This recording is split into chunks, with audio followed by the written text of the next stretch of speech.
টেস্টের প্রথম দিনটা ভালোই কেটেছে বাংলাদেশের।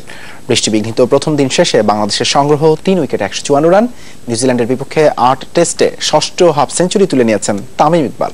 আর কিউইদের বিপক্ষে 5 ইনিংসে 2টি সেঞ্চুরির মালিক মুমিনুল হক আরও একটি শতকের অপেক্ষায়। দিন শেষে তিনি অপরাজিত 64 রানে। নিউজিল্যান্ড থেকে হাসিনুর রহমানের রিপোর্ট। সবুজ উইকেট, তারপর ওয়েলিংটনে বইছে 47 থেকে সর্বোচ্চ 103 কিলোমিটার গতির ঝড়ো হাওয়া। এরই মধ্যে দমকা হাওয়া হয়ে আসে ম্যাচে বাংলাদেশের টসার। কিন্তু বেসন রিজার্ভের উইকেটে এমন গতির হুইলও চালাবেন তামিম মুমিনুল তা হয়তো বুঝে উঠতে পারেননি 1 রানে ইমরুলকে ফেরানো নিউজিল্যান্ডের বোলাররা। দ্বিতীয় উইকেটে মুমিনুলকে নিয়ে বাতাসের গতিতে ব্যাট চালিয়ে যান নিউজিল্যান্ডের বিপক্ষে দারুণ ফর্মে থাকা তামিম। দলীয় স্কোর 39-এ পৌঁছাতেই নামে বৃষ্টি। 1 ঘন্টা 20 মিনিট পর শুরু হওয়া ম্যাচে সেই গতিময় ব্যাটিংয়েই ছিলেন তামিম। বোল্ড সাউদিদের শাসন করে নিউজিল্যান্ডের বিপক্ষে 8 ম্যাচে ষষ্ঠ হাফ সেঞ্চুরি আর ক্যারিয়ারের 20তম 50 তুলে নেন ড্যাশিং এই ওপেনার। তবে দলীয় 60 আর ব্যক্তিগত 34 রানে ট্রেন্ট বোল্টের এলবিডব্লিউ এর ফাঁদে পড়লে ইনিংসটাকে আর লম্বা করা হয়নি তামিমের। সঙ্গী হারালেও মনোবল হারাননি মুমিনুল। ধীরস্থির শুরুর পর 21তম ওভারে বোল্টকে 3 বাউন্ডারি হাঁকান এই টেস্ট স্পেশালিস্ট। মুমিনুলের ঝড়ে আবারও বাদ সাধে বৃষ্টি। বাংলাদেশের স্কোর তখন 119 আর মুমিনুল 48। এবার ঘন্টা 3 পর শুরু হয় শেষ সেশনের খেলা। লম্বা বিরতিতে মনোসংযোগ হারিয়ে মাহমুদুল্লাহ ফেরেন 26 রানে। তবে হাফ সেঞ্চুরি হাঁকিয়ে 64 রানে অবিচল ছিলেন মুমিনুল। আলো স্বল্পতার কারণে নির্ধারিত সময়ের আগে খেলা শেষ হওয়ায় দ্বিতীয় দিনে তার সঙ্গী হবেন 5 রানে অপরাজিত থাকা সাকিব। নিউজিল্যান্ড বাংলাদেশ প্রথম টেস্টে বৃষ্টি বাধা হয়ে দাঁড়িয়েছিল দুবার।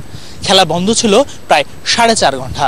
তবে আসার কথা হলো আবহাওয়ার পূর্বাভাস বলছে দ্বিতীয় দিনে বৃষ্টি হওয়ার সম্ভাবনা খুবই কম। Hasinur Rahman, Jamuna sports, Wellington, New Zealand.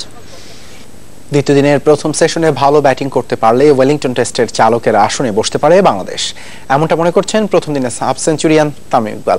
তবে প্রথম দিনের শেষ দিকে মাহমুদুল্লাহর উইকেট না হারালে দিনেই স্বস্তিতে থাকতে পারত টাইগাররা। আর নিজের হাফ সেঞ্চুরিকে লম্বা করতে না পারলেও বাতাসের বিরুদ্ধে এই পারফরমেন্সেই খুশি এই ড্যাশিং ওপেনার।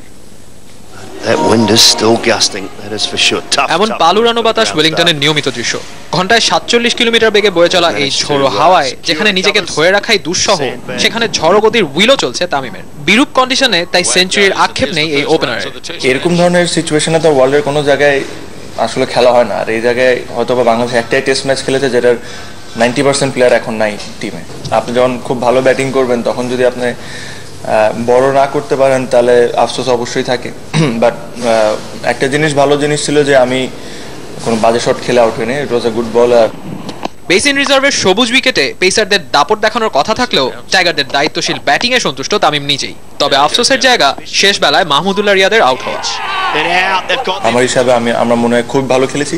রিয়াদ ভাই যদি শেষ পর্যন্ত ক্রিজে থাকতো তাহলে অসাধারণ হতো আমাদের। ভালো ব্যাটিং করেও প্রথম দিনে ম্যাচের গতিপথ বোঝা দুষ্কর, কিন্তু দ্বিতীয় দিনের প্রথম সেশনে ভালো ব্যাট করতে পারলে ম্যাচের চালকের আসনে বসা সম্ভব বলছেন তামিম। ওরা যদি কালকে ফার্স্ট সেশনটা খুব ভালো করে ওদের ফরেও যেতে পারে, আমরা যদি প্রথম সেশনটা ভালো হ্যান্ডেল করি তাহলে আমরা টপে থাকবো।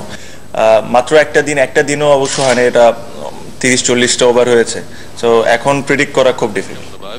বড় দুই জুটিতেই প্রথম দিনের নিয়ন্ত্রণ নিয়েছে বাংলাদেশ, যেখানে তামিমের 56 রানের মারমুখী ইনিংসের প্রশংসা কিউই বোলার নীল ওয়াগনারের কণ্ঠেও। প্রথম দিনটি বাংলাদেশেরই বলতে হচ্ছে।